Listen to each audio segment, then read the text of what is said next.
Lucky Jim remains the primary accomplishment of Kingsley Amis, whose work extended over 5 decades to include poetry, literary criticism, journalism, television plays, short stories, science fiction, and a James Bond novel. As Amis's first published novel, Lucky Jim set the tone for Amis's lifelong preoccupation with the role of higher learning in Britain. Lucky Jim was also the first in a long line of British campus satires that shifted the object of ridicule from the students to the faculty. Kingsley Amis was born on April 16, 1922. The Amises lived a lower-middle existence in Norbury, a suburb just south of London. Kingsley attended the City of London private school on scholarship, and enrolled in the spring of 1941 at St. John's College, Oxford, to study English literature. At St. John's, Amis met Philip Larkin, who shared Amis's love of jazz and admired Amis's talent for mimicry. Larkin would become a lifelong friend, as well as a renowned poet and novelist in his own right. World War II soon interrupted Amis's college career, and he served in the British Army between the years 1942 through 1945. After the war, Amis resumed his studies at St. John's and took on several literary side projects. He began writing a novel, a critical study of Graham Greene, and his first volume of poetry, Bright November. In 1938, Amis married Hilary Ann Bardwell. Awarded a first-class degree in English literature, Amis took up a position in 1949 as lecturer in English at University College of Swansea in Wales.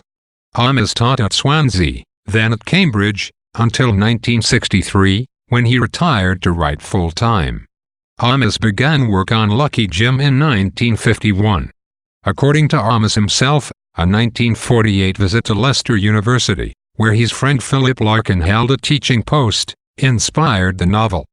Lucky Jim was published in 1954 to tremendous popularity, although some critics accused Amis of vulgarity because of the coarse language and immature behavior of Jim Dixon.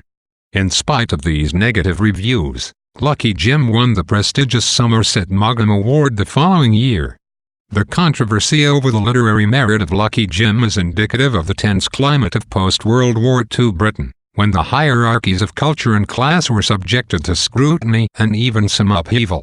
The Education Act of 1944 raised the age of minimum schooling for British children and created a system of subsidized secondary education for students of all social backgrounds. Considered a practical success, the Act also created a disoriented subset of students who felt alienated both from their lower-class origins and from academic institutions still run by upper-class Oxford professors. Jim Dixon's resentment of Professor Welsh, who holds power over him but also seems incapable of doing his own work, is a good indication of the sentiments of the newly educated post-war generation. Journalists quickly classified Amis as a member of the Angry Young Men, a label that continues to stick, despite Amis's own protests.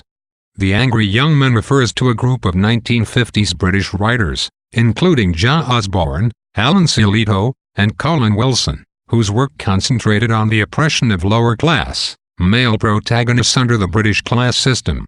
Amis has also been associated with The Movement, another group of 1950s British writers who shared a common concern with straightforward prose style.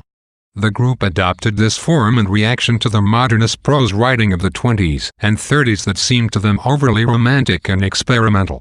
While Amis renounced association with The Movement as well, this designation still highlights the similarities between Amis's prose style and a tradition of British comedy that predates modernism.